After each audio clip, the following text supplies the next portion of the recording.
All right, KISS Army, welcome to the KISSFAQ Podcast. Thank you for letting us into your head. I hope we don't do any damage. This is a KISS-related podcast by the board, for the board. We hope you enjoy.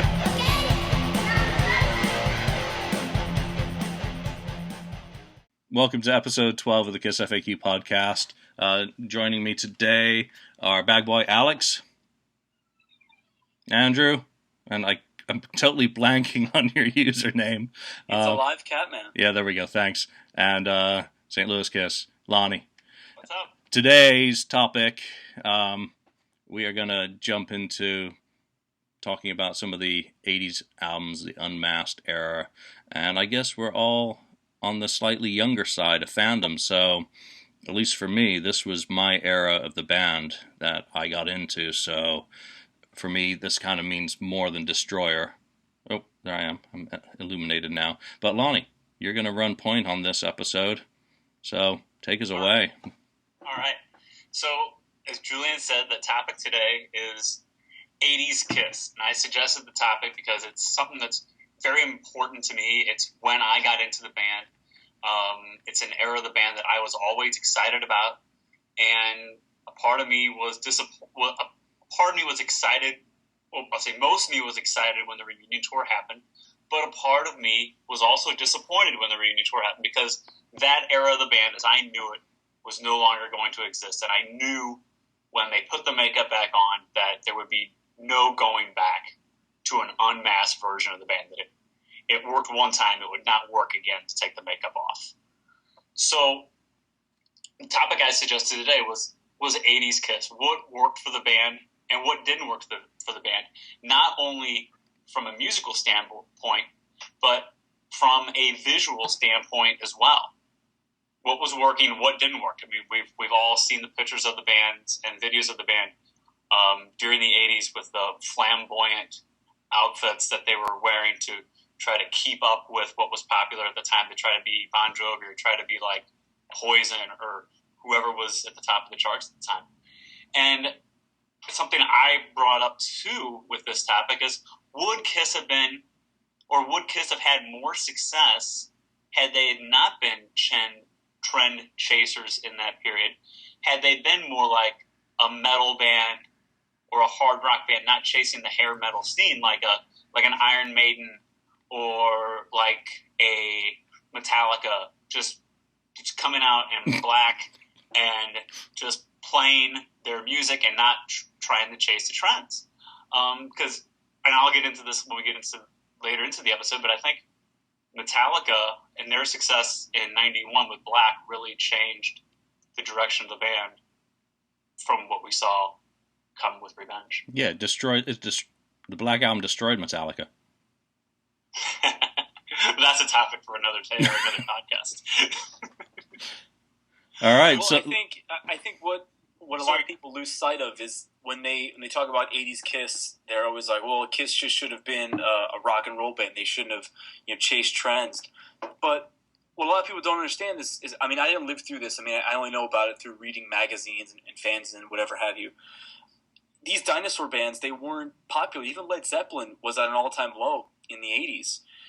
You had all these new bands coming out, and this was like really, and not a resurgence, but I guess like a surgence of metal. You had all these metal bands coming out, and metal was huge.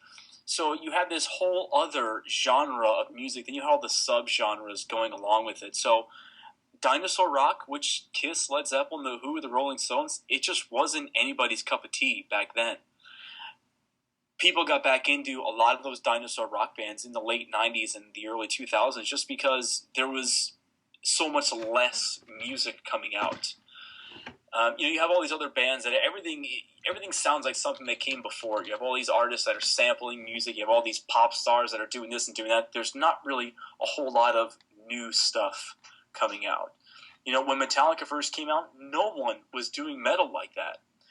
When grunge came out, no one was doing music like that. So you have these different genres and subgenres of music that came out in the 80s and the 90s that isn't happening today. That's why today dinosaur bands are so huge, because you have the people that not only remember when the bands were, initiated, but you have their kids and you have such a young generation going, well, I don't really like what's going on now. I like what's going on then because they have so much to choose from.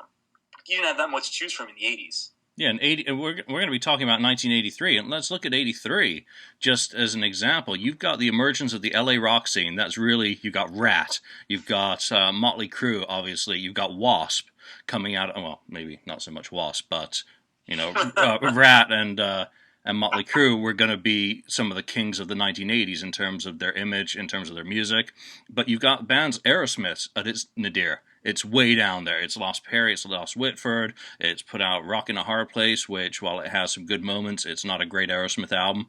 83, they're kind of on their last legs. They're teetering around touring. Rush, another big 70s band. I'm going to say 82, 83 is not exactly their highest point either. They've come down from the 2112 era, Permanent Waves. They've gone into the more synth-based phase.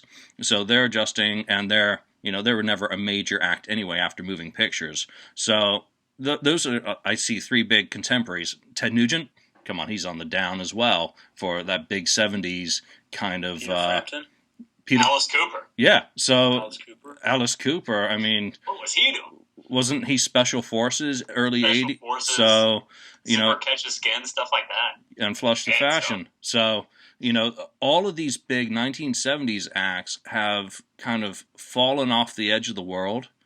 And here's Kiss taking off the makeup, reinventing themselves, and Lick It Up. Alex.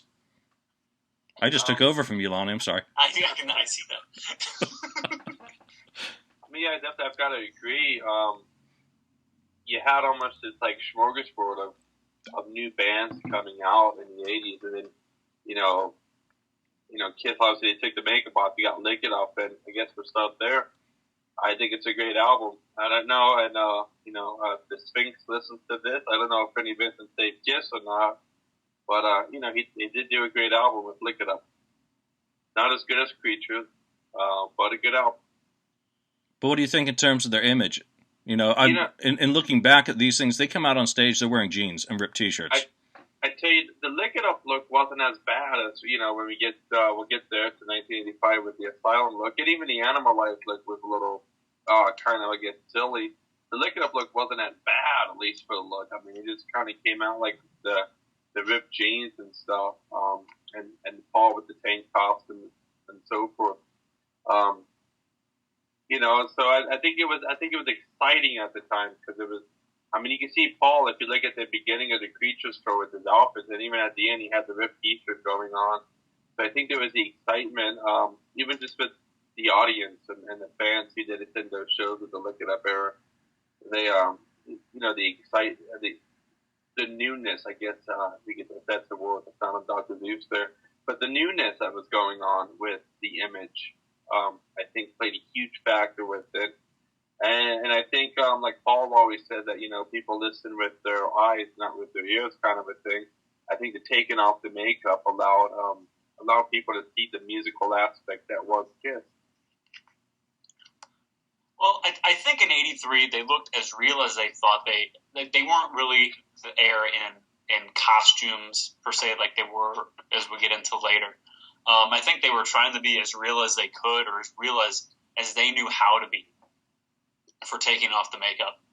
And like you said, Alex, it was the newness and the excitement of, I'm going to get to see Kiss without the makeup. What's that going to be like?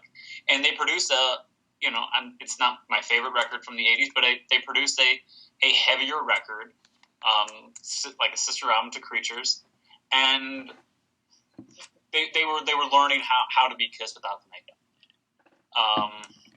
Andrew, what do you think about when they first took off the makeup and was Lick It Up? Well, remember, I'm a little bit younger. I'm probably the youngest out of everybody here, I think. But I'm not 25. Oh, you're 25? All right, so yeah. You got me by 5 years. Okay, so I didn't experience this in real time. I went back. And even when I first discovered Kiss, I didn't even know they took off the makeup.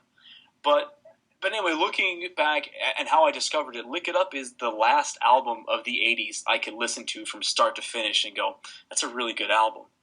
And, you have all these fans, and even fans here, even people here, as we're talking, saying that there was this whole resurgence of KISS when Lick It Up came through. It wasn't a resurgence. I mean, you had KISS in 1979 playing 2 nights at Madison Square Garden, and then they come back on the Lick It Up tour, and they're playing, what's the name of the hall they played in New York City? Radio City.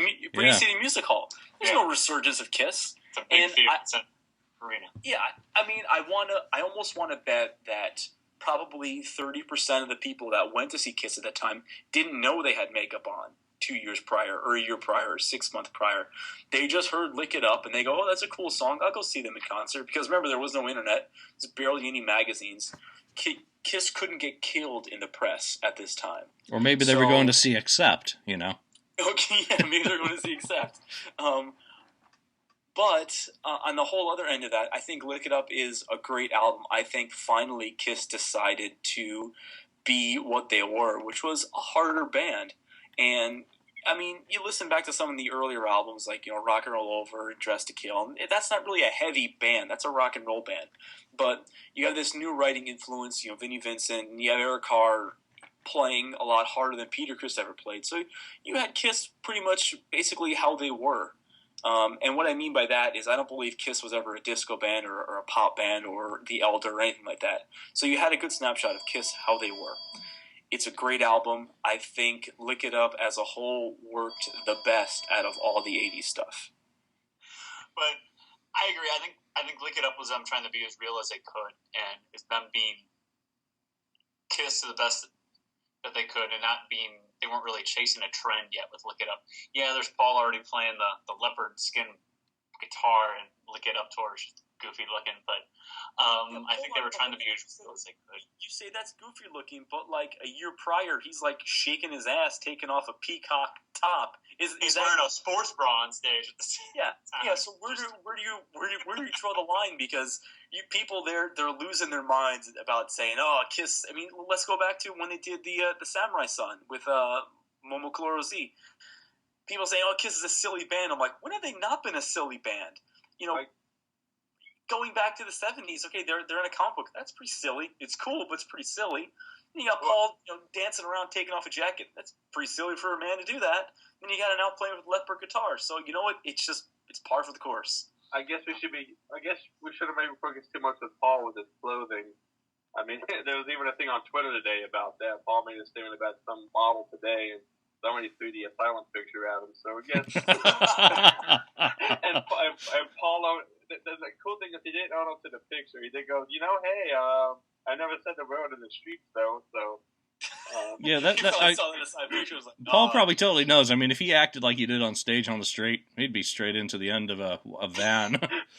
But those guitars, I mean, if you're looking at the instruments and how all of a sudden they start using, tiger stripes, those are all on the Creatures tour as well. Don't forget.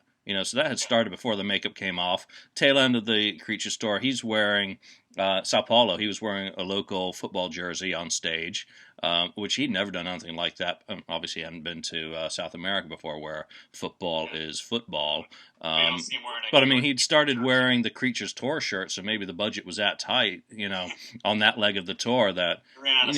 Yeah, he'd started making that transition on the previous tour. So when he comes out on stage.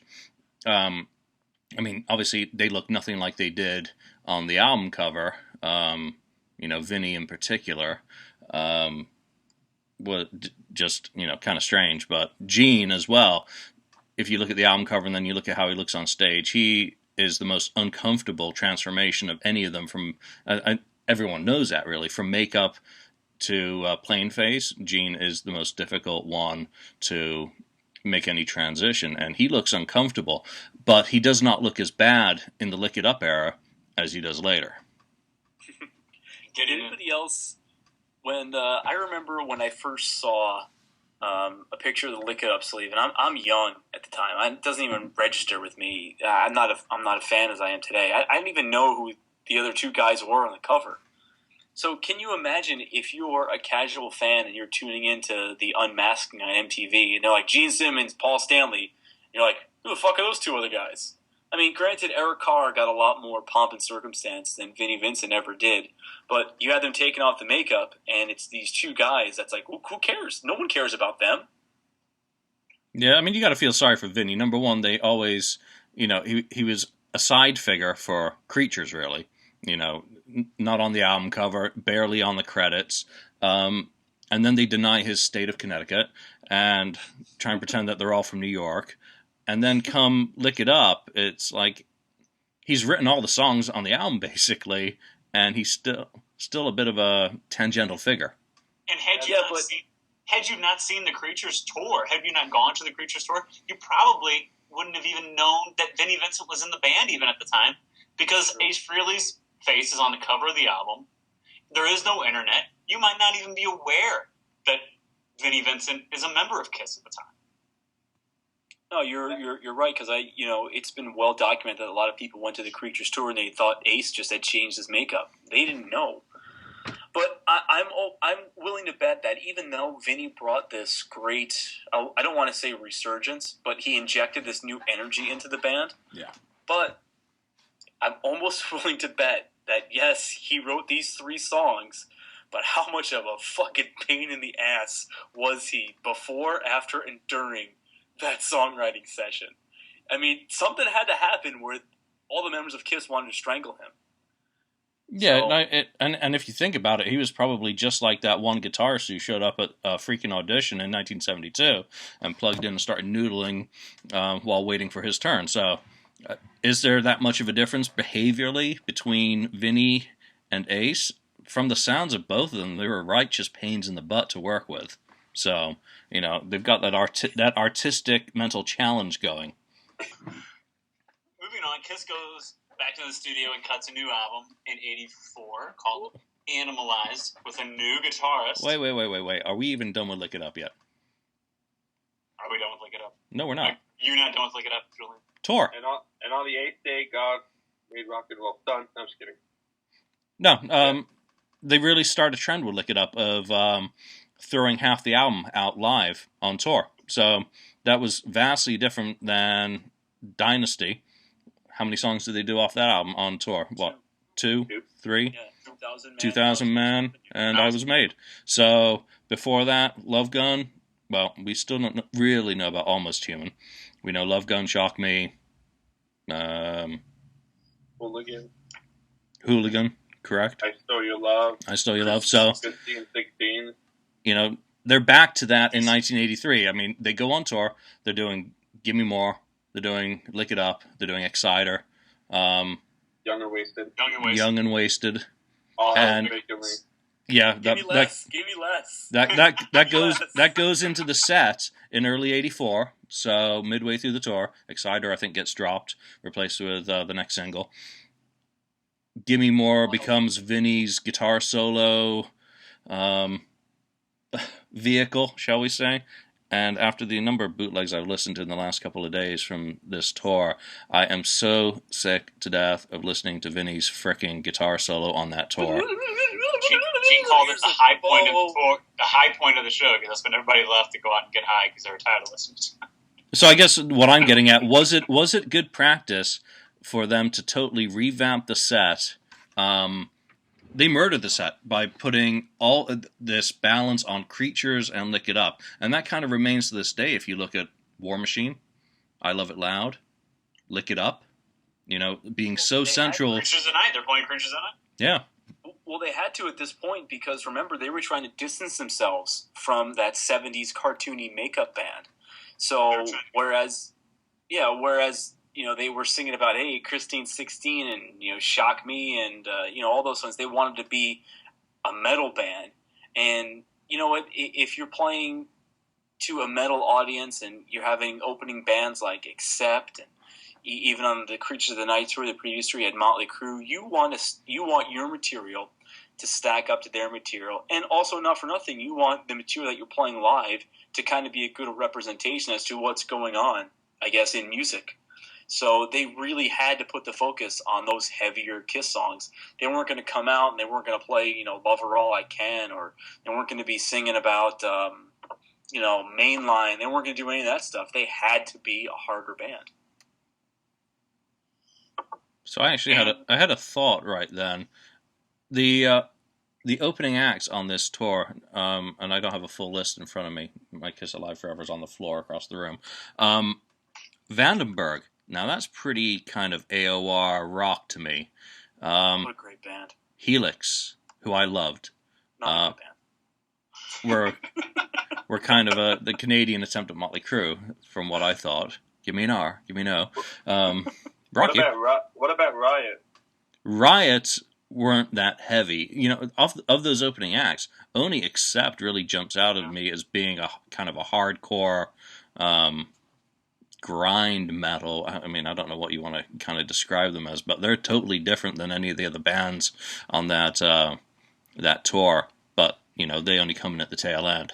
So they're not partnering up with any really heavy hitting opening acts. I mean, tail end of Creatures, you had Plasmatics, who were publicly vilified. You've got Motley Crue, who are on the rise, and then on this tour, you kind of have, I guess, cheap acts.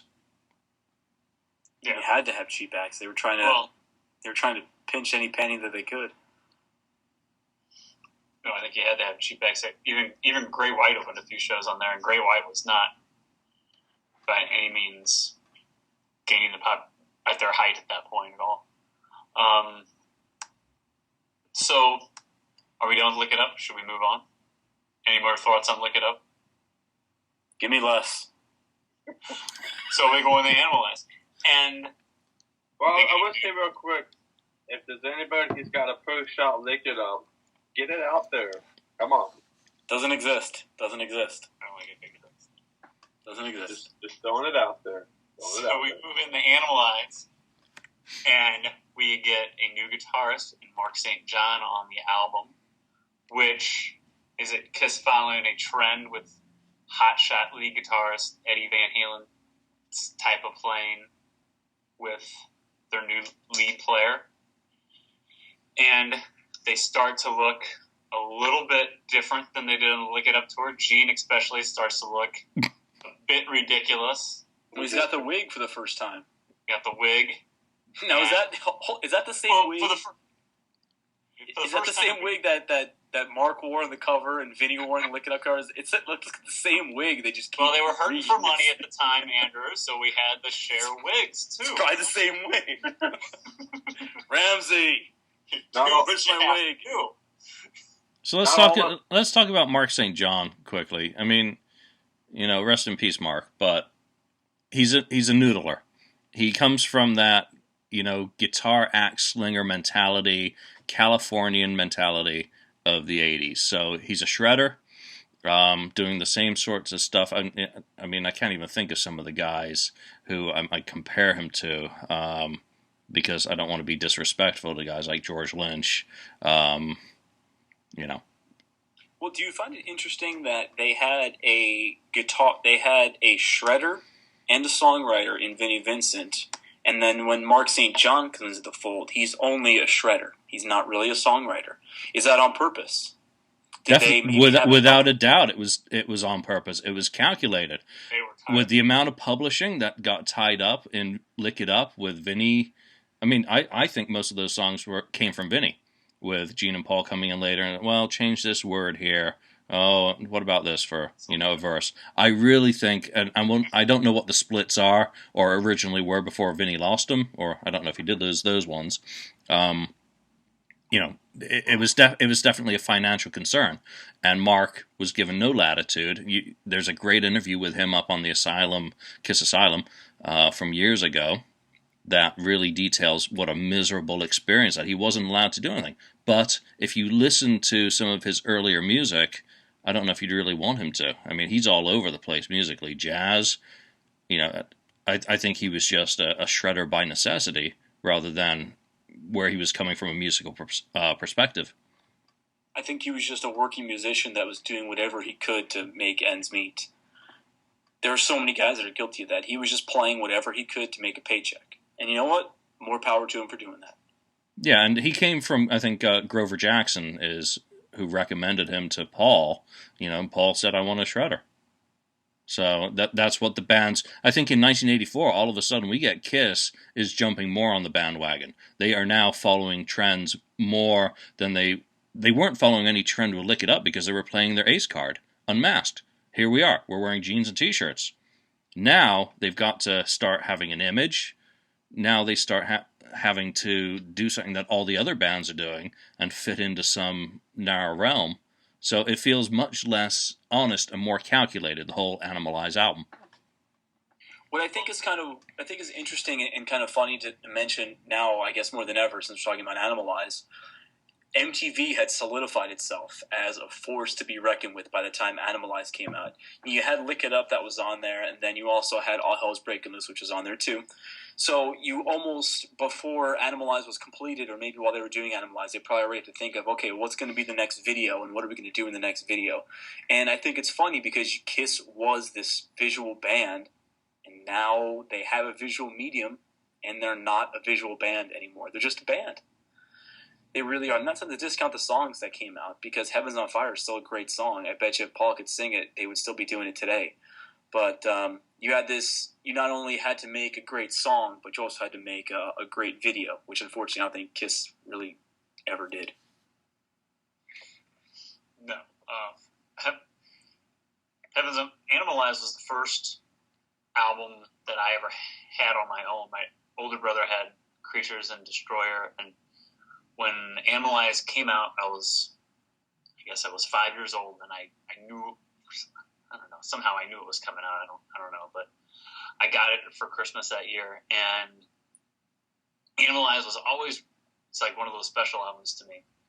And I had it on cassette, and I just played it, and you know, it's a different sounding album with Mark's guitars, and you can definitely see the trend chasing that's going on at the time. And you know, they were still playing the non-makeup card very heavily, though, with like the Heaven's on Fire video, that they're hiding their faces, even like the first part of it, similar to the Lick It Up video.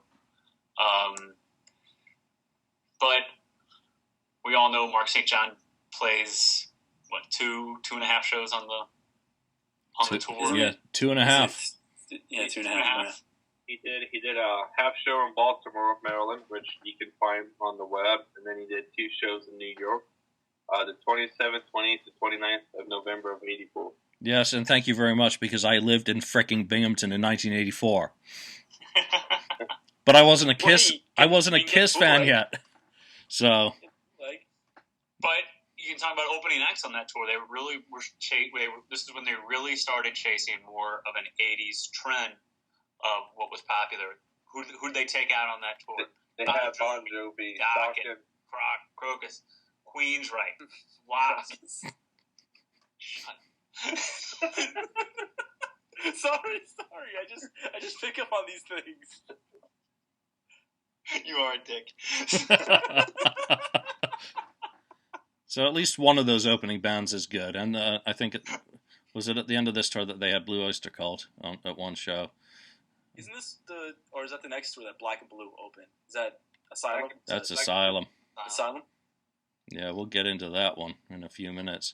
So once again, they start the tour in Europe. They started the Lick It Up tour in Europe, and they throw a hell of a lot of songs from the album out live. And I'm just going to try and pull up a set list here quickly. So first night of the show, you get I've had enough, Into the Fire, Burn Bitch Burn, Under the Gun, Get All You Can Take, Heaven's on Fire. You know, that again, they're really shifting the band from the 70s into the 80s, where they've dropped down to how many 70 songs? Detroit, Cold Gin, Strutter, Love Gun. Rock and Roll All Night. I mean, you're basically down to 4 core songs by that point, and the rest is all off the previous, the 3 current albums. So, what an incredible time to see the band, and there's some frickin' great bootlegs from this tour. Radio shows, not just the MTV Unplugged. But I think the one thing that really strikes me about this era, apart from Gene and Mark being so visually contrasting to Eric and Paul, I mean, they don't look right in the band. They just do not look comfortable figures as rock bands. Yeah, I don't think Mark Fett does that great picture where you see Mark live with the band, and he's got his guitar super high up, and he's like singing into the mic, and so he just didn't. He didn't look comfortable even on stage. Mark, is that a guitar or a chin rest? I don't know what it is. But the thing that really starts to happen, I notice it more on the 84 recordings than the Lick It Up ones, is the tempo. Really starts increasing to the point where they sound like the Chipmunks at times. And that's just not the tapes out of sync. So the shows get shorter. They're down to, I think, about 95 minutes. They're faster, and it doesn't sound right. Detroit Rock City sounds absolutely atrocious on MTV's Animalized Live. So even the 70s songs that they kept in the set list, they're giving them more of an 80s type or a modern type feel for what was modern at the time. And just really, in my opinion, really being trend chasers. And because, like we were talking about, I think earlier, is that those dinosaur bands were really hurting at the time, you know. And Kiss was treading water. They had a new gimmick about themselves with the non-makeup, and they were playing that as much as they could.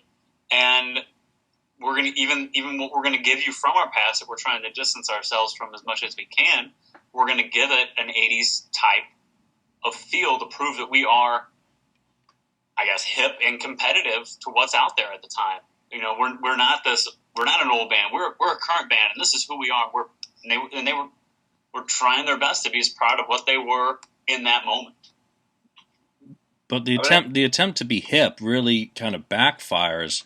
And maybe it's looking back at your 14-year-old self for me to 1984 when you listen to the Animalized bootlegs and the Michael Jackson speech. I just cringe now at Paul. I cringe at his Love Gun story, his preamble. Yeah, Love Gun story. I'm sure my 14-year-old self is kicking me in the shins right now, saying, "What? That's awesome, man!" But it's just so cringeworthy, and I wouldn't be surprised if it makes him cringe now. But the Michael Jackson thing in particular is really bothersome when you think of where that went later. But how would anyone have known? No, I think that was like Kiss trying to become cool. Like that was I remember picking up the Animalized Live Uncensored. Obviously, it's an unofficial release, but it was at Best Buy. And that was actually like the first full Kiss concert I was able to watch, like a live performance minus the unplugged.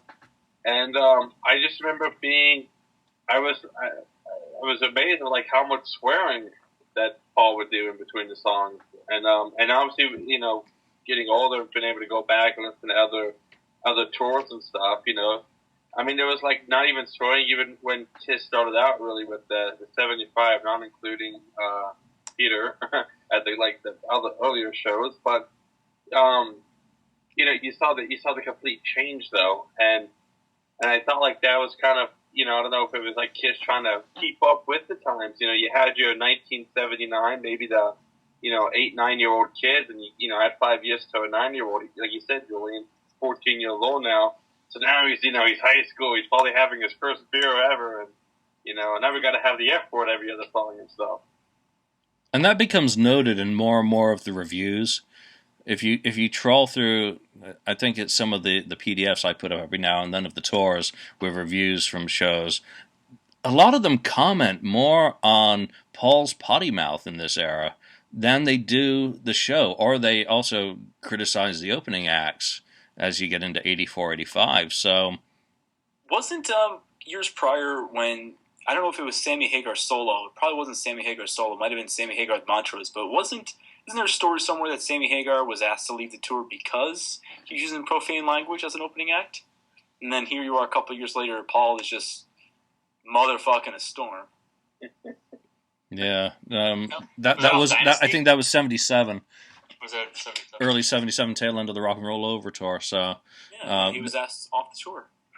Because it wasn't family friendly, and all of a sudden, well, I guess he finally got rid of the kids, or the kids grew up into 14-year-olds by that point. So, maybe with the sort of stuff other bands were doing on stage that he was going to see, and he saw them effing and blinding, He felt he had to kind of butch it up a bit, but I don't think it comes off well. It never struck me as being honest. It never struck me as being Paul Stanley. Kind of just the way he acts and behaves. It just seemed a complete contrast to his kind of personality that comes across, at least to the public. Yeah, and maybe it's them in the '80s, him just trying to be like a bad boy type of image, like up there cursing and not caring what anybody thinks in between songs. And you had. I agree. We're only talking about 1984 right there, but you get into later years with like Guns N' Roses and bands who really didn't give a shit what people thought about them, and cursing on stage and whatever in between songs. So, and obviously on that tour we didn't talk about it too, but Bruce Kulick makes his first appearance with the band after Mark St. John isn't able to continue. And you want to talk about, the way Mark looked playing, but Bruce really looked out of place the first few tours that he was with the band until he got more comfortable on stage and playing in the band. But Bruce starts first of his 12 years with the band on Animalized. And what's his first official day in the band? Does anybody know? I've always thought it's really cool. It said that his first official concert with the band was the recording of the MTV Animalized Live Uncensored, and then his last major concert was MTV Unplugged. So I always thought that was kind of cool. Two bookends. Yeah, two bookends right there. I thought, if we're going to talk about the tour, I thought this was the last, until we get later on, this was the last Kiss tour for a while that had a really cool, unique stage production.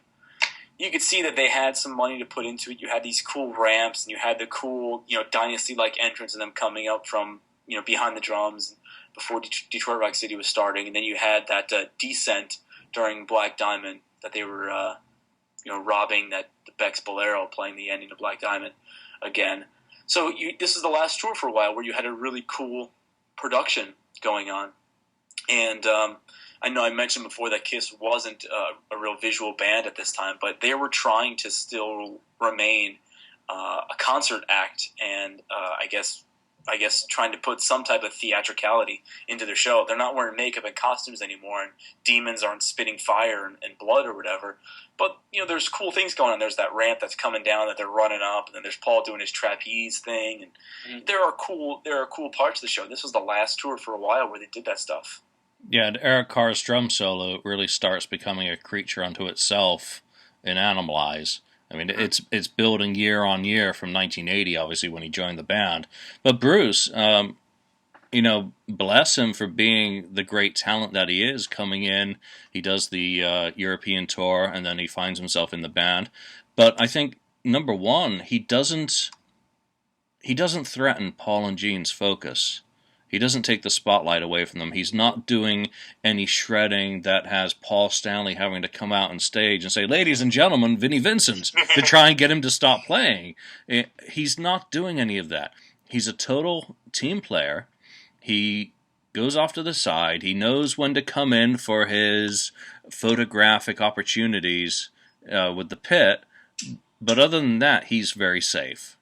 So... And he nails his lines every single night, so you're guaranteed performance with Bruce, because you just know you can count on him. Sick, vertical, like a tree. He's Spruce. Yeah, and I don't think that's fair to Bruce to call him Spruce, because I really feel he was given a script and say, you need to do this. We need you to be this sort of person on stage for us. Paul's going to do the running around. The spotlight's going to be following him, and when it's not following him, it's going to be on Gene. So, except for that maybe 3.5 minutes that it's on Eric.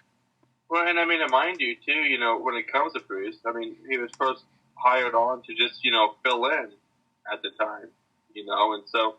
Andrew, you filled in with Kiss Nation and stuff, but I'm sure you probably filled with other bands. Did you ever have that kind of feeling I'm just the fill-in guy, and so I don't want to steal from the show, I'm just here for one night or anything, or have you?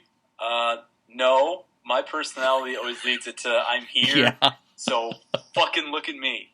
That sounds about right.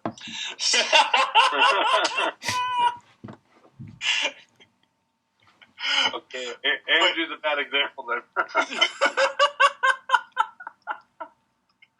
But I think that I know, like, at least for myself, when I've had not musically, but even just some other stuff I've done, I've been the fill-in guy and stuff, and it's like, okay, I'm here, but I'm not. I'm just kind of helping you guys out, and so I feel like that played a role because of course you hear the stories with Paul.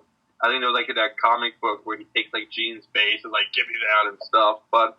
I think that's like that Animalized show. It's excellent. He does his stuff, but then he kind of like, he stepped off to the side to let him do the show.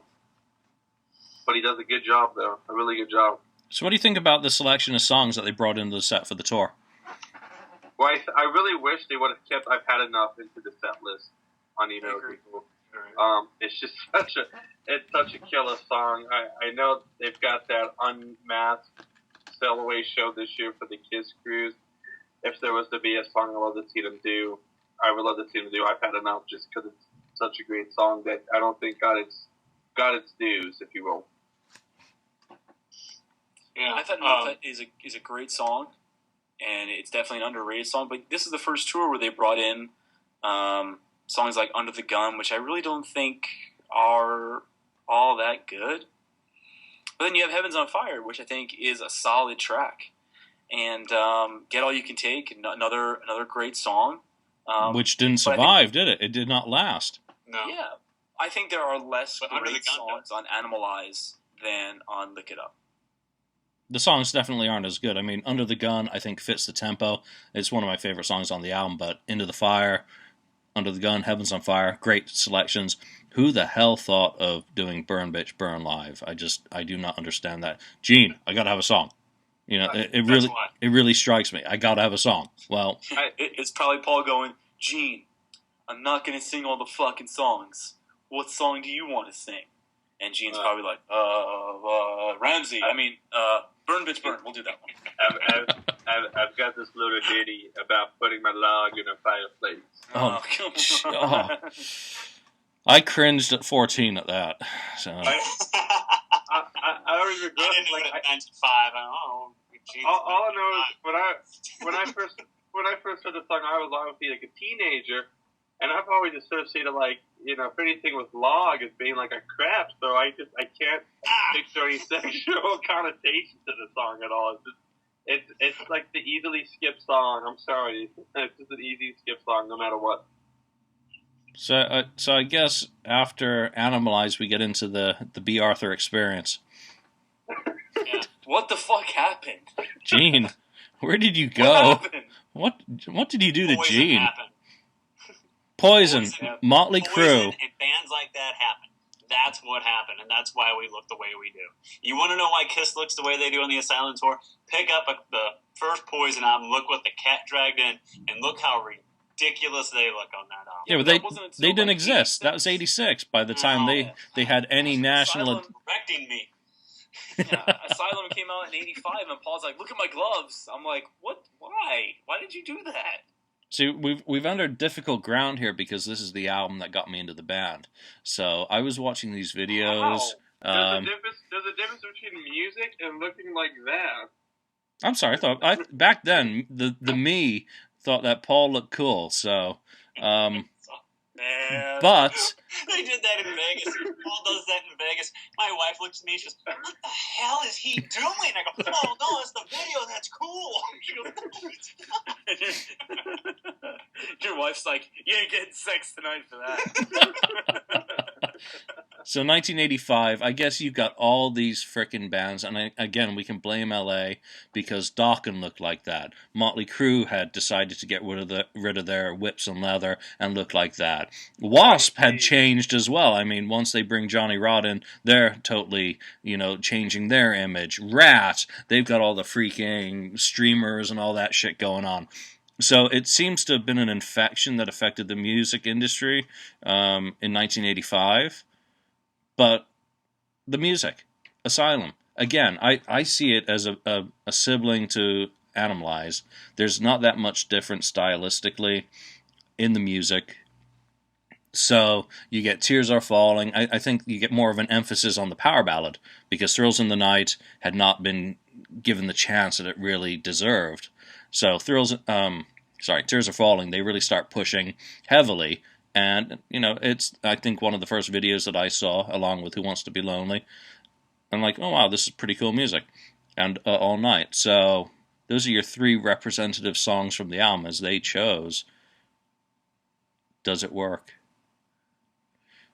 I think King of the Mountain's such a great starting song for the album. That drum beginning with Eric Carr, outstanding and amazing. No, I think that there are good songs on Asylum with King of the Mountain and Who Wants to Be Lonely.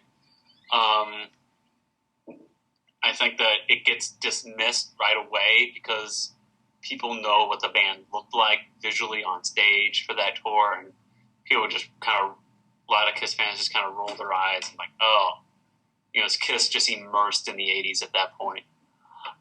It's the most 80s look for the band, and it's a very 80s sounding album, and and visually on stage with the flamboyant outfits, the great big KISS logo behind them, everything is big and very very current for the time though. Does this bother anybody else? Why is Eric Carr not on this cover? Who's that guy? Why? And a lot of people probably didn't even know who that guy was even at the time. He's only the drummer. Hey. Okay. And then the back, it's like, hey, this could be Miami Vice. Well, the half shirt's pretty cute there. You gotta admit that. That's why I said Miami Vice. Yeah. That jacket's pure Don Johnson. So I mean, look at them here, and look at how much different they looked on the tour. Yeah, but open that up and pull out the actual photographs of them on the inner sleeve. I don't know if I want to. Yeah, it's certainly not inspiring, shall I say?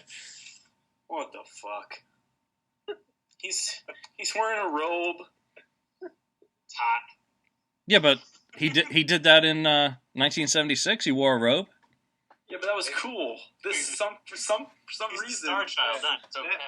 That changes everything right there. I mean, look at that. Yeah, he's got a little bit too much Max Factor going on there. I thought they took off.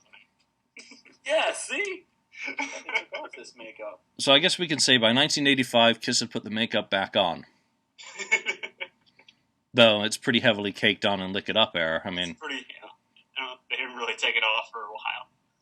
But if you get past the image, and if you can erase Gene Simmons circa 1985 from your brain forever, musically, it's a pretty strong album. To me. I mean, opinions are going to vary on that, but I think King of the Mountain, they should have been opening up the frickin' set with that, because it just would have made for a way better opening. It would have redefined the set in so many ways. Eric, front and center, with that frickin' drum work is just insane. I don't see them being able to do Who Wants to Be Lonely live. I don't think I would have wanted to hear Trial by Fire or Any Way You Slice It live. Well, we did hear Radar for Love. Well, we did get to hear Anywhere You Slice It, but it got dropped. Love's a Deadly Weapon, I think, could have worked. Tears Are Falling, I enjoyed that in Vegas, which was the first time I got to hear it live, if I recall correctly. But it was such a short set list, though. I was listening to the December 28th show, 1985, that Charlotte, North Carolina soundboard. It's on YouTube if you guys are looking for it. Yep. Excellent show, minus that the Love Gun rap on that one too. Thanks, Paul. But it was so quick. I mean, I'm looking at the set list, and this one they don't have Lick It Up. They think it might have been, and this is from the Kiss Alive Forever great book. If you guys don't have it, but 12 songs. I mean, they all had solo spots, but it was such a quick, fast show. I mean, it was just a little over an hour long, 12 songs, and that was it. And, I mean, he did these 3 tracks, came off of, 2 tracks came off of the Asylum on this one. But yeah, by then, King of the Mountain's gone. So I don't remember if it returned after that, but I mean, look at the set. You're down to Detroit, Cold Gin, and Love Gun. So you're still 4 classic songs, and the rest of it is, again, features Lick It Up, Animalized. They're wanting to prove that they're current and their songs now are current, and the what we're doing is important, and they're very heavily disregarding their past more than ever at this point. But you want to bet that I bet Heaven's on Fire was still on the radio at that time too. So that's probably not to say that would be a bad song that they would drop, but there were probably still some of those tracks that were still on the radio at the time that you wanted to hear in concert. Oh shit! And you were still getting a lot of traction for the band out of Heaven's on Fire and Animalized. I mean, I think that's pretty clear. That's their biggest selling studio album of the '80s. I don't think it's officially certified double platinum, but I think it's close. Have to check some updated sound scans on that. But that album gave them a lot of life. And I mean, this show we're talking about, Charlotte, I mean, that's a 9,200 attendance as well, with 133 grand gross, which was really good for that era. And that's a high point on that tour, because so many of the other attendances, they're down in the 5,000-6,000 range. They stagnated there between 83 and 87. So, this is a standout show. Great that we got. What happened on this tour that was different from all the other '80s tours? KISS finally returned to Madison Square Garden, December 16th, 1985. They finally returned back to the holy ground in KISS history. They hadn't played Madison Square Garden since the Dynasty Tour in 1979. So you had the hit Heaven's on Fire, and then you had the follow-up Tears Are Falling. That was enough to solidify them to go back to Madison Square Garden. No, they probably really felt like, we're back. We're back. We can do this without Ace. We can do this without Peter. And we can do this without the makeup. Mm-hmm. What we're doing right now and these songs we're producing right now are, in their mind at the time, just as good. We're just as relevant as ever. We are back. Because even in, I guess 79 they played back-to-back shows in the Garden in 79. But, you got to feel like, okay, this was always our goal, was to play the Garden. We went down, but we've climbed the mountain again. And, we can do it in the 70s. Here we are, in the mid-80s now, and we're doing it. Well, what's interesting to note, too, is Brendan Byrne Arena, which is the Meadowlands, and then I don't know what it's called now. I think it's the Izod Center, but I think it's closed. But they played both of those. They played the Meadowlands and Madison Square Garden, so that can't be discounted because they're really close to each other. I think they're under an hour from each other. I'm just pulling up the tour dates now. Because I believe they closed the tour at... They closed it in Pittsburgh. Yeah. No, they closed it in Pittsburgh, which was a makeup date, and Meadowlands was the official end of the tour. And they sold that out, 14,693, $203,000 gross. So you sold out the Meadowlands on March 29th, and then you go back, almost less than 3 months in there at New York City, and those are really close to each other. And those are so close that, as a kid, I would pick either one of the shows to go to. So it really can't be discounted. So I know they played 2 shows at the Garden in 79, but there was an arena in New Jersey in 79. So they were back, and they were finally taken seriously again in their homeland.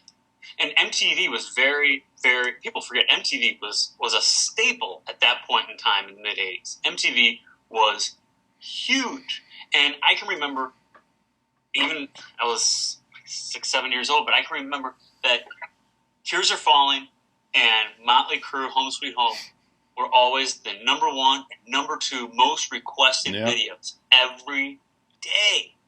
And KISS was on MTV all the time with Tears Are Falling. And that is really a central part of my personal history is, December the 23rd, my birthday. I walked down to Kmart in Binghamton, bought Motley Crue's Theater of Pain and Kiss's Asylum because Home Sweet Home and Tears Are Falling were on MTV all the time. That was me into the metal scene. I mean, I'd finally grown out of Duran Duran and figured out that Quiet Riot wasn't really legit after Condition Critical, and had gotten into those 2 bands. So MTV plays a central point for a whole bunch of bands, not just KISS at this time. Oh, no. I mean, think of the importance of MTV to Twisted Sister, for a similar sort of band in this period.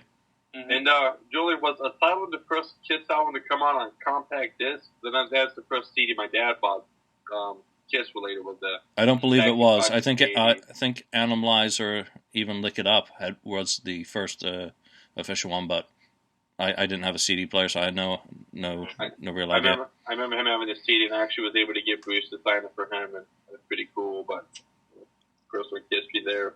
Growing up What's looking a at that CD cover. What's a CD? Well, it's like a big record, but smaller and shiny. So Asylum visually is not a success. I guess if you look at the overall tour stats, they are continue treading water, just keeping their head above water. Lonnie, next album. Next album, we're into Crazy Nights, and we are really still chasing the trends now at this point, because 1987 and bands like Bon Jovi have emerged as the main players in the game at this point. Bon Jovi is very popular. Motley Crue is very popular. Very top players in the game at this point. So, and Motley Crue is even kind of chasing trends even at this point with their last two albums. Even they're not as hard as they were as when they started out with Shout Out the Devil and Too Fast for Love. But Kiss is going to go after what's popular still. So Crazy Nights, whole lot of production on Crazy Nights. Songs on Crazy Nights, you can pick and choose from. For me, I've always thought it was interesting. They had Ron Nevison, who I believe he was like for a long time was like one of Chicago's big producers. So I don't know what they were thinking. The keyboards, oh my goodness! I would love to hear. I think you mentioned before, Julian. Like Paul says, there was like more better mixes of the Crazy Nights before all the production was added to it. It was much heavier. Well, Paul Stanley's demos from this album are far superior to the finished versions on the album. Obviously, they're demos, so they haven't been super neutered by what Ron was commanded to do. This album doesn't magically end up sounding the way it does and getting released in this format by accident. He was given an instruction set that we want to sound like Ozzy's Ultimate Sin, or this is what they wanted. Without a doubt, or like Heart's Bad Animals, or whichever album it was that Ron had produced. He was brought in there for a particular reason. Paul Stanley wanted to be John Bon Jovi in 1987. He wanted an album with every song could be a hit, like Slippery When Wet had been. And he wanted to be the front man. Yeah. He wanted to be John Bon Jovi, the front man in front of the band with all these songs with me singing that can be radio hits. And, you start with the lead single, Crazy, Crazy Nights. I mean, it's totally Paul Stanley fronting the band. I mean, and it's not a diss against Paul or anything like that. It's what was popular at the time. And it's what, was really trending. I mean, with what the fuck is this? Yeah. What the fuck is this? That's what it is. That's like, this is all I have to say about what is this. And for those listening on audio only, Andrew is pointing to Paul's mankini, which, for want of a better description, is what is it? It's called a demographic shift attempt that fails. Because instead of going for the 14-year-old prepubescent boys, they all of a sudden wanted to go for the 14-year-old prepubescent girls. Who's paying to see Bon Jovi? Exactly. So maybe showing a little bit of blue bikini. Going like, oh, Crazy Nights, cool, the new Kiss album. Like, going, what the fuck? I remember going down to Music City in Binghamton to buy this album the day it came out. I'd been calling every week, is the new Kiss album out yet? And because it was going to be the first new Kiss album that I got to hold in my hands. So I had my little shitty red Walkman, ride my bicycle down to Music City, buy it. They've got it, looking at the cover. I'm like, oh, freaking cool, Broken Mirror. I mean, I didn't know anything at that point about the band's history and the allusion to Paul's Iceman, broken glass guitars. That didn't mean shit to me. Flip it over, I'm like, okay, we're looking at a torso of Paul here. What the hell's going on with the underwear? And Gene's looking a little bit phallic here. But, that wasn't the biggest problem with the album for me. I get it home, I put it on, and it's shrieking. Paul is shrieking. He's singing in an area that feels uncomfortable to his range, and while he pulls it off for the most part, I will say that he fails on My Way. Most of the songs on the album, I think, actually suck. They are not good songs. There are a few standouts. I mean, When Your Walls Come Down, I like. Reason to Live, I freaking adore. I think that's a fantastic radio-friendly unit shifter. Sorry, Nirvana reference. But Crazy Nights didn't do a thing for me. Bang Bang You, I actually cringed when I hear I'm going to shoot you down with my love gun, baby. I mean, this is the 15-year-old me going, oh my God, what the hell is this? And then you see the videos.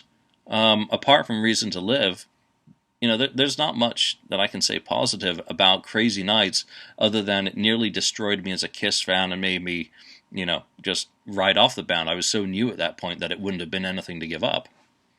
I have to agree. I love I'll Fight Hell to Hold You. I actually think that's pretty good song. It's one of the better songs. When you walls a good song. Yeah, Bang Bang You. Even as growing up and I remember writing Crazy Nights when I was like a junior in high school. I picked up the CD and some of the stuff. And I'm sorry for anybody who loves the drumming or the guitar part, but you know what? No. I don't. No. Not, yeah, they're writing the song. They're going, no, that can't work. No. Oh, wait. Oh, not only that, we're going to put it in the set list too. Oh, God. So if each of us have to pick one song from this album as a high point, what would it be? I'm going to go Hell or High Water. I'll go Fight Hell to Hold You. Fight Hell to Hold You. Crazy Nights, because at least people know that song. Yeah, which, I'm embarrassed by it. I mean, it was a hit in England, so... the whole album's a turd sandwich, so I'm trying to pick the steaming douche out of the turd sandwich. I will say, when he did Crazy Nights on the 2010 tour, they did, because it was tuned down, it sounded really good on that tour. Yeah, it has sounded better when they've done it in recent years, now that it's been brought down into Paul's current vocal range. Back then, and again, hopefully one day they'll put out the demo so that everyone can hear exactly what Paul talks about with the layering of the choruses. The choruses on the demo sound exactly like he's described them as being anthemic, the kind of the rally that you expect from a Kiss song. The whole character is completely different, but, put it out there. Kiss box set too. Why was Sword and Stone left off? Because I think that's another really great Paul demo from around this time too. Probably because it was too good for the album. Yeah, and Hide Your Heart. Yeah, both of those were left off. Those are both really strong songs. Hide Your Heart obviously would have competed directly with Reason to Live.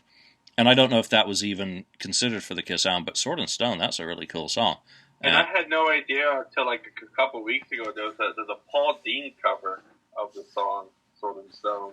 I don't know if you guys have heard that. Oh, yeah. Mm-hmm. I didn't know it existed. I was just sitting there going, you guys had a song that I think could have been a pretty great single, and you guys just tossed it off to this side. Okay. You guys aren't making sense to me at all. But I wonder if that's a bit of Paul back then. Again, think about the Vinny publishing maybe being an issue. He's writing songs. He's demoing some really, some good stuff. I mean, they attribute Time Traveler on the box set to 1986, so it's kind of in that era, and I won't say that's a good song, but, he's putting out publishing tapes for other acts to pick up, and, I mean, look what happens with the next album, Hide Your Heart.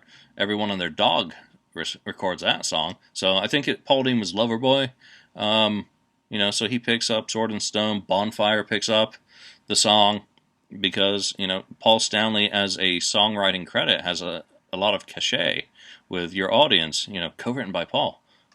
Sounds really good, I guess. Oh, absolutely. Crazy Nights tour. What do we think?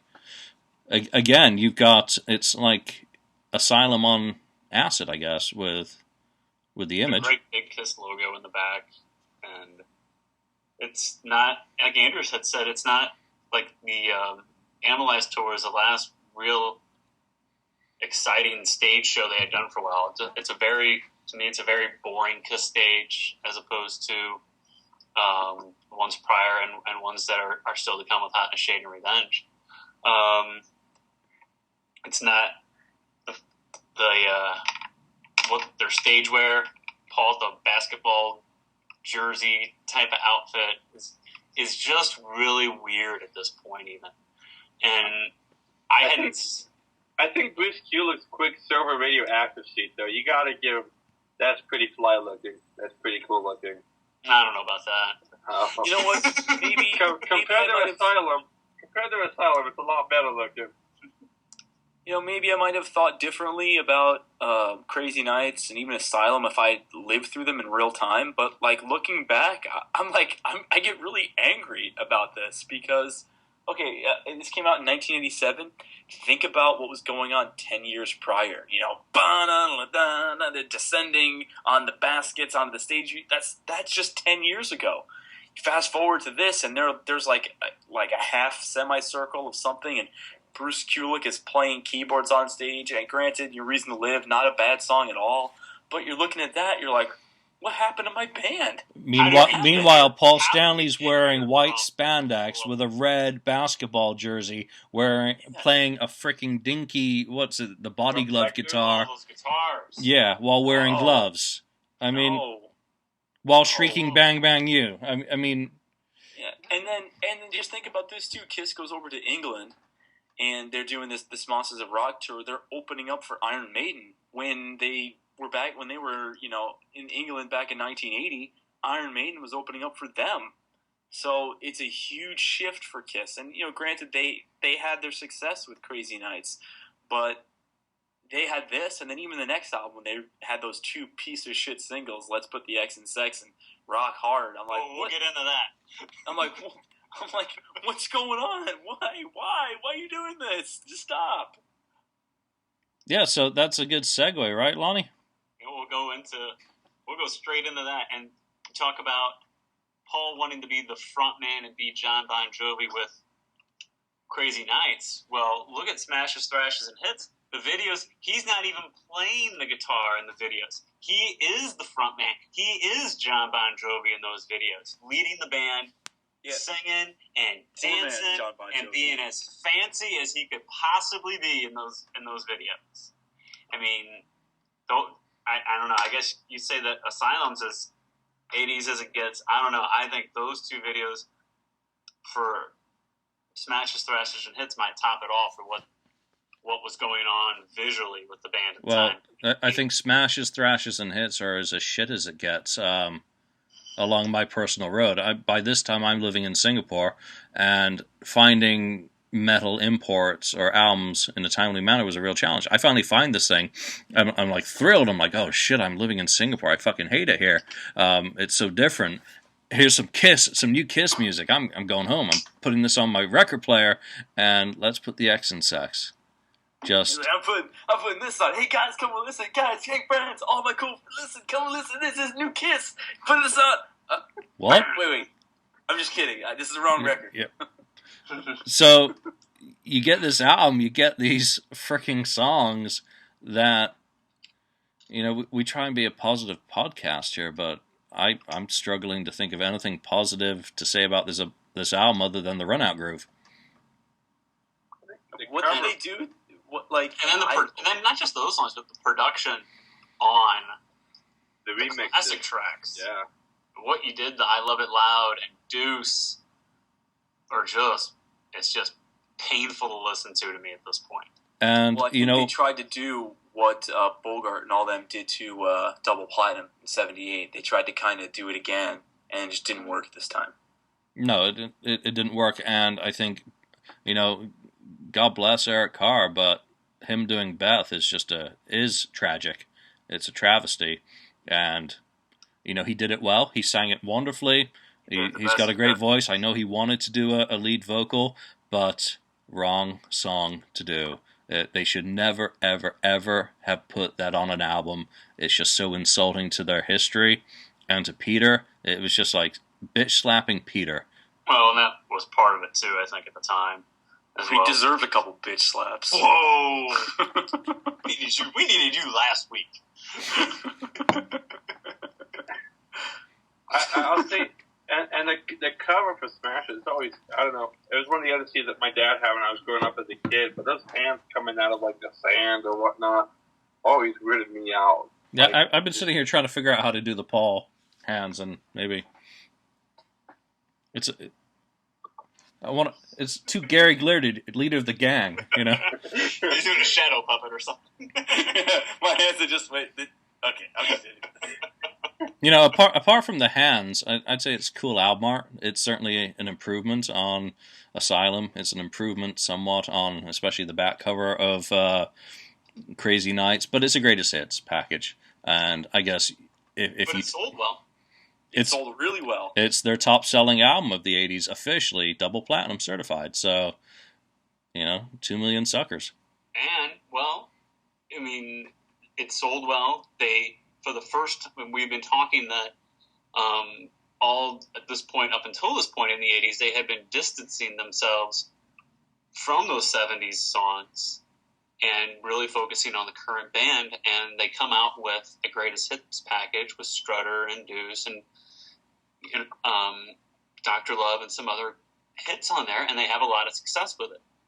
And we see that when they go back out on tour again and they start, well, maybe some of these songs from the 70s weren't so bad and we can start playing these live again, and the greatest hits album sold well. Maybe we can get away with playing some of these songs again when we go back out on tour. Yeah, it's the start of a change, I think. If you look at, they obviously didn't tour for this album. Paul went out on his solo tour with Bob. Dennis St. James. That's right. Gary Corbett and Eric Singer on drums. And he only tortured small groups of people with a live version of Let's Put the X in Sex. But I think in that tour, you really see, him reconnecting with his personal favorites. Oh, Come On and Love Me? Yeah, so, if nothing else, this is the genesis of the change, back to swinging the balance of the live performances back to the 70s material, away from the 80s. I mean, he's throwing, I Stole Your Love, I Want You into his live set, and hopefully, I think he reconnected with it. And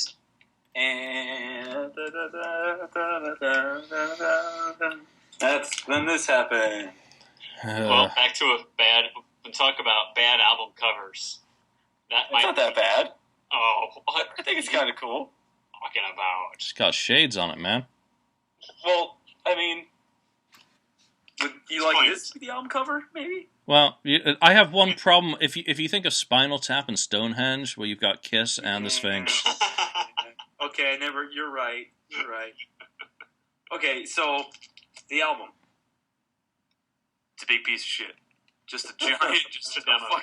Just like no production. It's just, this is like getting through this album from start to finish. It's like running an Olympic marathon if you've just had triple bypass surgery. You can't do it. It's impossible to do it. When the album came out, I didn't get it right away. I'm still 10, 11 years old. I don't have a lot of income to go buy an album the day it comes out. But a buddy of mine had it. He goes, dude, the new Kiss album's out. I go, yeah, I know. And he goes, you gotta hear it. It's kick-ass. I'm like, really? He's like, yeah, it is. Come on over. And I was like,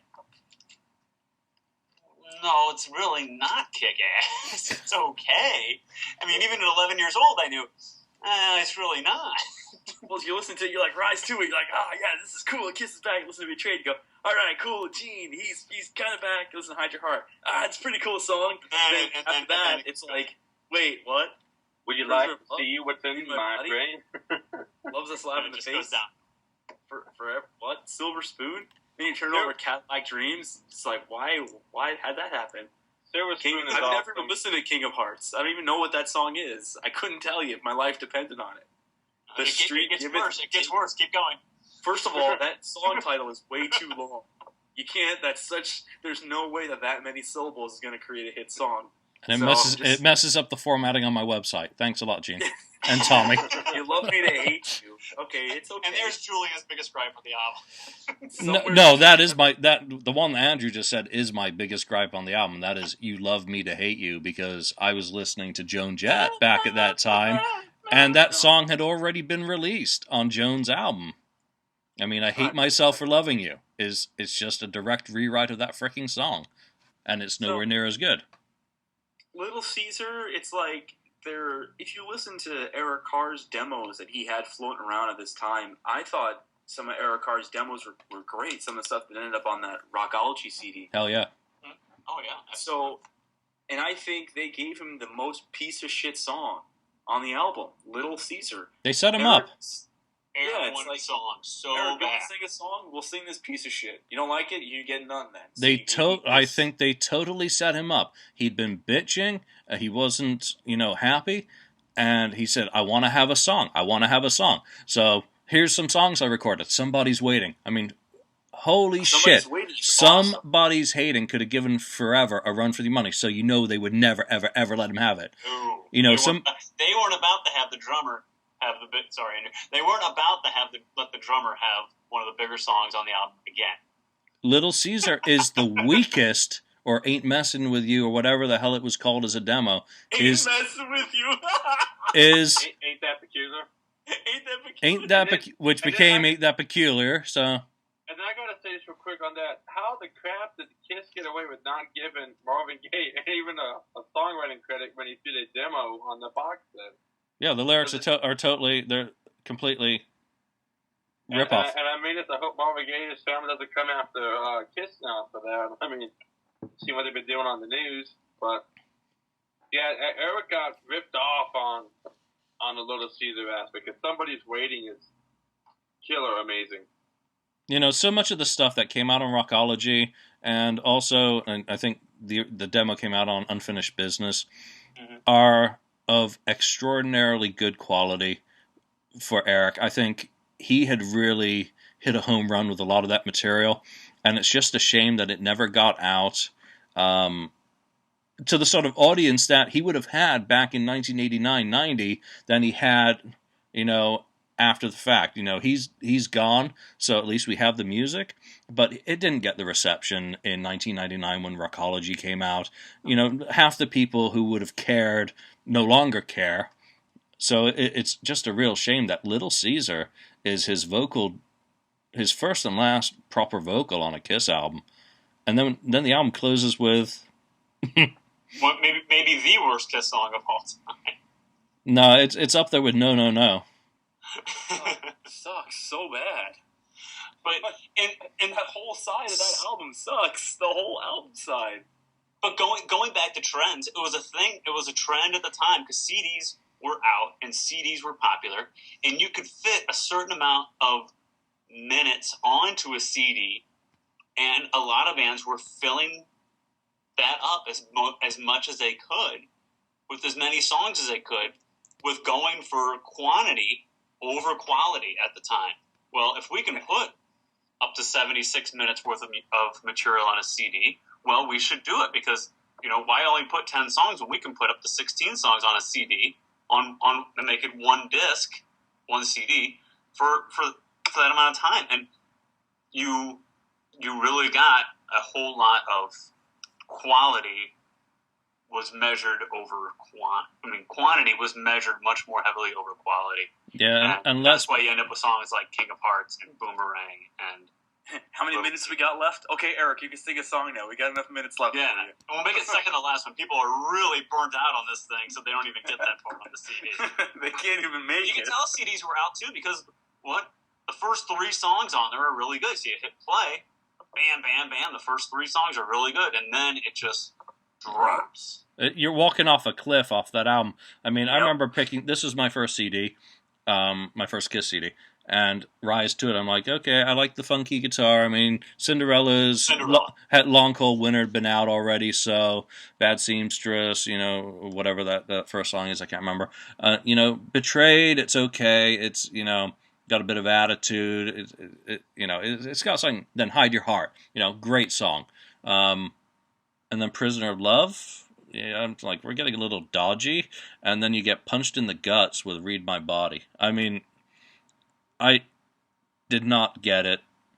I thought Paul Stanley trying to be the Beastie Boys did not work. Or trying to be Blondie or whatever crossover act had done some successful pseudo-rapping. I mean, Def Leppard had done it on Hysteria.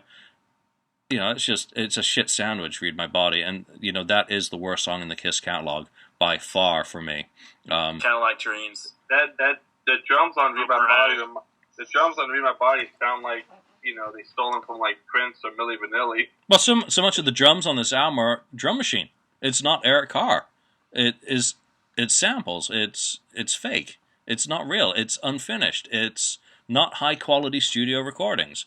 It's piecemeal stuff that's been patched together, and then you end up with 65 minutes of music that you jam onto vinyl, completely destroying all the sonic quality that you can actually press physically into that medium, and it just is garbage. And here, if you were going to make a list of your 10 least favorite or 10 worst Kiss songs, you would have multiple off of this album. 8 of them come off of this album. But it's not all bad. Forever. No. I mean, here, Forever. Spawned them their biggest hit of the decade. I guess it was 90 when it was really hit, but biggest hit since I Was Made for Loving You. Biggest hit since I Was Made for Loving You. And Hot in the Shade remains gold certified. So what did it do for them? Sod all. Did not do a thing. That shit sandwich. It did not translate into sales. It did not really translate into a tremendously more successful tour, though the Hot in the Shade tour is the biggest tour the band embarks on in that decade. Well, we're now into the next decade because they delayed going out on the road until early 1990.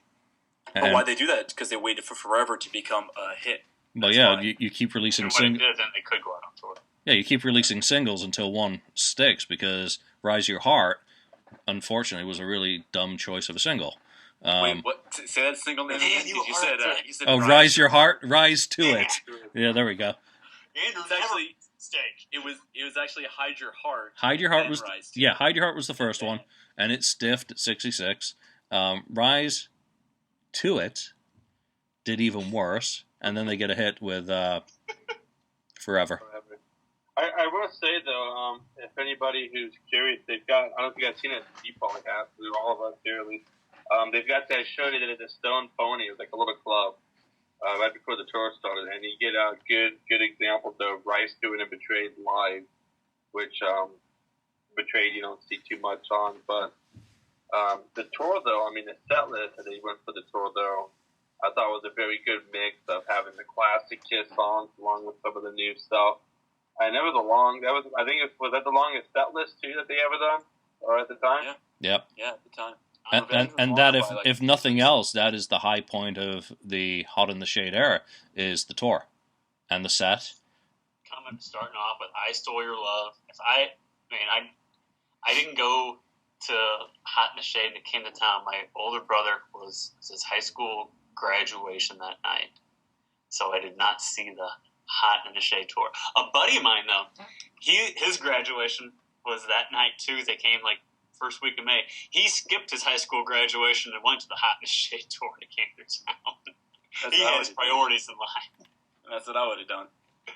So, but I mean, you talk about smashes with introducing the classics back to the public. Well, Hot in the Shade tour, they really introduced the classics back into the set list. What a kick in the pants to start off with I Stole Your Love. I mean, that's right in the deuce. So badass. I Stole Your Love straight in the deuce. I mean, it doesn't get much more classic Kiss than that to start off a show. And then you go into Heaven's on Fire, so you kind of bring them up to speed a little bit with what's current with the band too. Somewhat. I mean, I guess Heaven's on Fire was 6 years old at that point, but just to kill a set list. And then he did Black Diamond at the beginning of the show. Really, like the fifth or sixth song into the set list. Yeah, it's a completely unbelievable set list in terms of how it actually marries the old with the current. Mm-hmm. What is the 80s? I mean, all the stuff that came back into the set. Come On and Love Me, God of Thunder. I mean, you also have them finally doing a good stage show. I mean, Leon and the lasers, their costumes or what they were wearing. You know, Paul with his cool for the first time. Yeah, Paul Stanley with a Les Paul was pretty freaking cool because obviously he's not known as a Les Paul player, but he looked cool. Gene finally looks a bit comfortable in his skin. Eric's drum solo is incredible. It's tied in with the lasers. His synths have come into full fruition. It's a fully envisaged, drum symphony for 9 minutes. So, fantastic. And Bruce is right at home and awesome. Yeah, Bruce looks more comfortable than ever in the footage you see from that tour, and the band finally looks like they're starting to feel comfortable in their own skin, not only with being out of the makeup, but embracing their past and playing songs of current day as well. It's really one of the best, greatest hits type of set lists that they could have possibly drum up for 1990. 1990 was a great year for music because not only did you have Kiss touring behind Hot in the Shade that came out the year prior, but you had Dr. Feelgood, you had Heartbreak Station, you finally had emphasis on real blues-driven rock instead of, hey, Poison, fuck me, suck me. You finally had a focus on actual music, and I think Kiss finally embraced that, where they went, you know what? Not only can we try to remain current with, Forever and Rise to It, but we could finally embrace the past. And you have this show, which was just freaking awesome. And I wasn't there. I was 5 years old. But watching the video and Leon explodes apart and then the Kiss logo comes up as they're playing I Want You, it's like, holy crap, that is the coolest thing to see. Mm-hmm. And I missed that tour. I came back to America in August 90, and it had already passed by the East Coast. So I never got to see it. I felt I got to really experience Hot in the Shade in Vegas with the laser show. I finally felt, after seeing those two fantastic pro shots from Detroit early on in the tour and later on, you really get to feel what a great production it was. Kiss had a tour production even though they weren't heavily costumed. It was the music. Now, did you know that they had a whole water system running through the stage too? A whole water and drainage system running through that stage. So if you look, you'll see there's like a pipe just like emptying out water just on that stage. Nope, did not. Yeah, that's a fact. They had a whole water and piping system running through that stage. What was its purpose other than emptying water? Did it have green coloring in it too? I don't know if it was green colored or if it was a green light on it, but they did have a whole actual water pumping system running through that. Maybe it was to cool the dry ice or the pyro, but I know for sure if you watch some of the angles on Detroit, you could see the water just draining on that stage. And one thing that happened too, since the last time Kiss had done a proper tour with Crazy Nights, in between Crazy Nights and Hot in the Shade, is that one of the biggest albums of that era had come out and really changed the face of rock. And that was Appetite for Destruction coming out, and seeing the popularity of Guns N' Roses get away from the hair metal scene and just be a straight blues-driven, in-your-face, ballsy rock band. And Kiss saw what was happening with that, and maybe, and in uncertain terms, following that trend that, hey, we can get away from all this horrible look that we've been going through the last few tours and kind of just be ourselves with what's happening with music now. And that was a major factor in the change of how the band looked visually from Crazy Nights tour into the Hot in the Shade tour was Appetite having the success that it did. Yeah, and that had an effect on everyone. 1989, exactly. Motley Crue and Dr. Feelgood, obviously we've mentioned, they changed their look. Wasp, They came out with the Headless Children. They totally changed their look similarly. So every single act, Dawkins, Back for the Attack, changed their look. Gone was their glam phase of Under Lock and Key, gone. So, everyone went back to basically kind of like how they looked in 1984. I guess Rat as well also dropped all their stuff for Detonator. So, this era really, they're right in line with all the other bands saying, well, we don't need all that shit anymore. Let's focus on the music, and you get one hell of a long set. Best tour. I wish I was old enough. I mean, when they came to DC, I was just coming up on a year old, though. Not that if you guys still old or anything. But, I agree. I've just, if you guys don't have Kissology Volume 2, which you guys should go down and get it, that Detroit show that they have is excellent. Excellent representation of this tour and performance. Minus the fact that they cut out Rice to it, and I wish they would have thrown that in there, but I think there was some publishing issues with that, if I'm not mistaken. Yeah, Bob Halligan, I believe. That's like the 889th reason why I got pissed off at Kiss. But you know what really grinds my gears? You know what really grinds my gears? But the other Detroit shows available on video as well, Pro Shot. So, bootleg.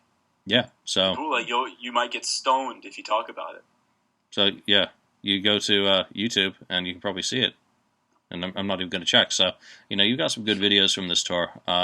Any others that jump out? I'm looking at my freaking website and I don't have it all noted yet.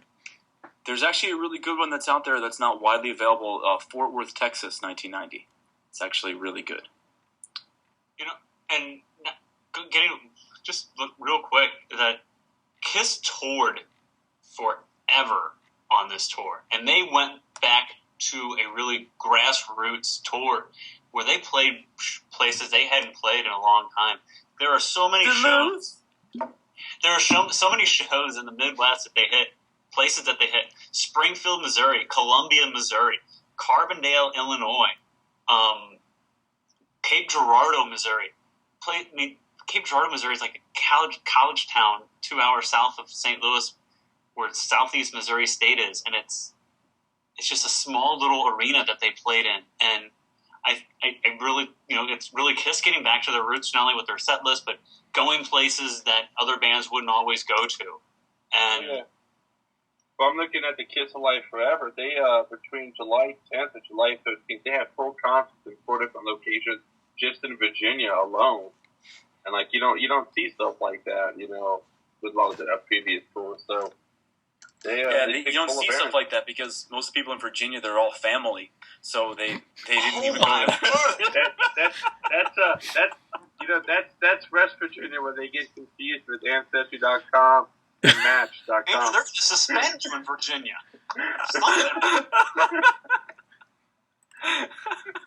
Why do I get the feeling I'm going to be doing some more editing this evening? Come on, just leave it in there. I'm happy to leave it all in. It's like we say, we just chat, and where it goes, who knows. Listen, I just like to have a good time. I don't mean anything by what I say. I just want to have some laughs and talk about Kiss. I don't hate anybody. I'll drink to that.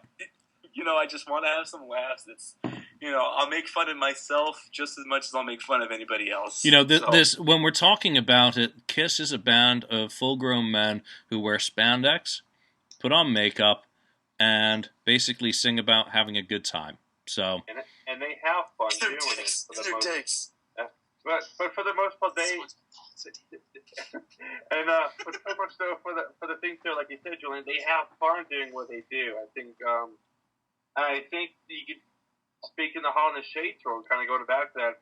The videos you see them, they look like they were having fun, minus whatever kind of the drama that was kind of going on between Eric and Paul on the tour.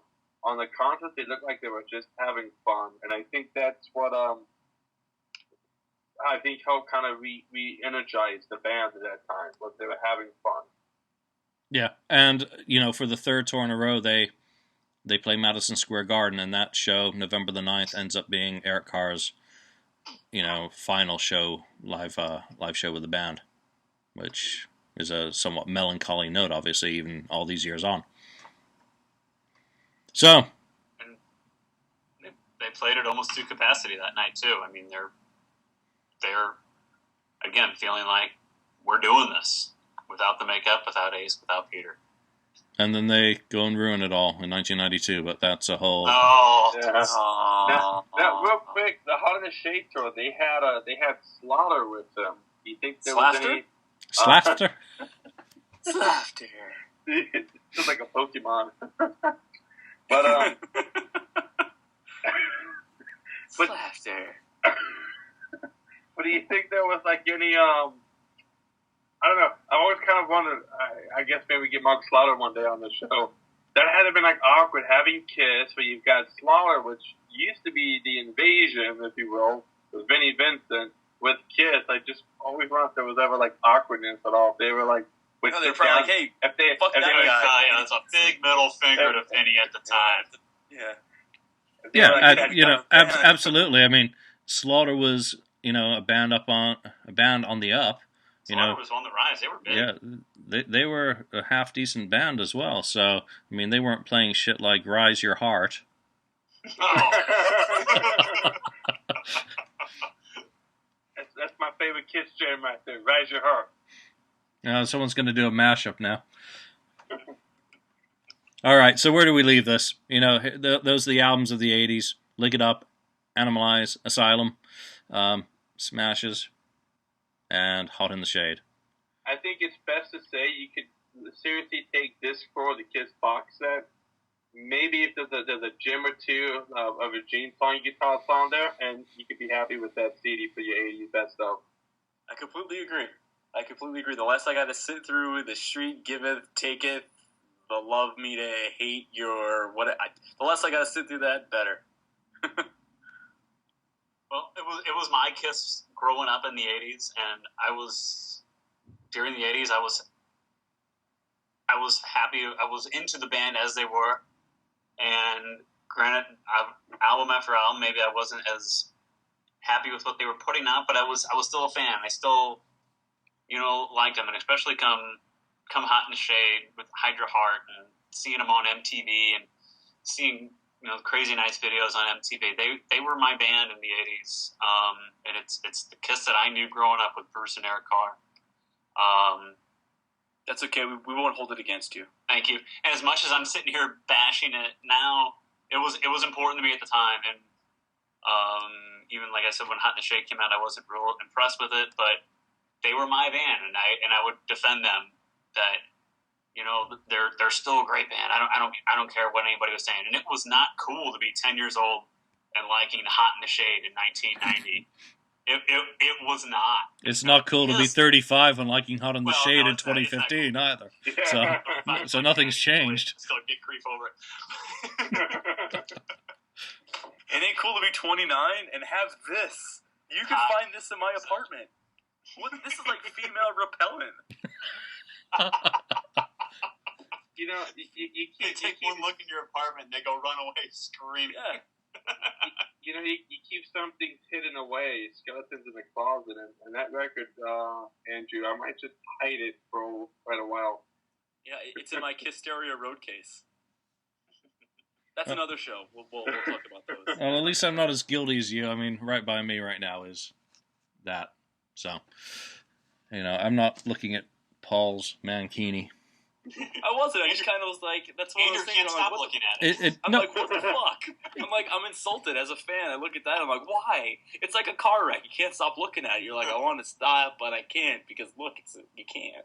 Well, in 1976, Paul sings "I Want You." In 1987, he wants something else. So, we're kind of rejected at that point as the males. But I think somebody said it before, but I think Kiss, looking back at the 80s collectively, they did what they thought was best and they thought was cool at the times. And looking back now, they're like, oh, holy smokes! I mean, I'll be honest. I saw for the first time one of those Fast and the Furious movies the other day, I'd never seen them, and they had the clothing style of the early 2000s, and I was like, holy crap, did I wear that stuff in the early 2000s? So, looking back now, I think anybody can look back and go, probably wouldn't want to do that one again. But but there are some gems out there. There's definitely also some takeaways from the 80s era. And I think that's at least they have that there were all some takeaways from the 80s era. They were trying to still be a recording band back then. They were still trying to put out new music because obviously Kiss wasn't a product-driven band at the time. They were putting out toilet paper or Duckies or Hello Kitty at the time. So there was still a drive to be a band and to try to have that hit, try to have that one hit. Like, what if they had a big hit like Home Sweet Home? They had Tears Were Falling, but you put the two and two together, more people know Home Sweet Home than Tears Were Falling. Yeah, so, but still you have this time period that Kiss kind of wants to erase. It kind of gets jumbled through. They skim over it in Kissery. Almost every documentary, they kind of just gloss over it. But you know what? They survived, and without the 80s, Kiss probably wouldn't. Without these albums, as shitty as some of them are, Kiss didn't do those albums, we four of us wouldn't be here today.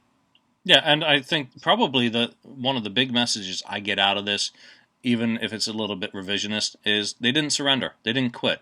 They could have walked away and gone on a hiatus and say, Gene's going to do his acting, Paul's going to do a solo thing, and, whatever. Paul is all right, Gene's all right. Yeah. Eric seems a little weird. Who we got playing guitar now? So they didn't quit. They persevered, and I think this all takes you into what ultimately becomes the reunion, as they re-embrace their roots. And there's some great 80s songs. There's stuff I still love to listen to. There's obviously stuff that doesn't resonate anymore. There's stuff that never resonated. So it kept the band alive, and obviously the focus is on Paul in this period. He's the one who's really keeping the band together. He's the one who's driving forward. Gene's off, producing, acting. Paul isn't. Paul's the leader of the gang. Lonnie, wrap us up. Well, it was fun to do an 80s show. Like I said, it's an important period to me. It doesn't get a lot of respect from fans, but it's an essential period of the band. It was my topic, and I appreciate you guys going along with it and talking 80s Kiss, and I hope that everyone listening enjoyed as well. So everyone, go get your copy of Hot in the Shade and put it on now. Just kidding. Side 2. Start with side 2, and then go back to side 1. All right, Alex, Lonnie, Andrew, thank you very much. This is the KISSFAQ Podcast. Thank you all for listening, and we will catch you next time. Yeah.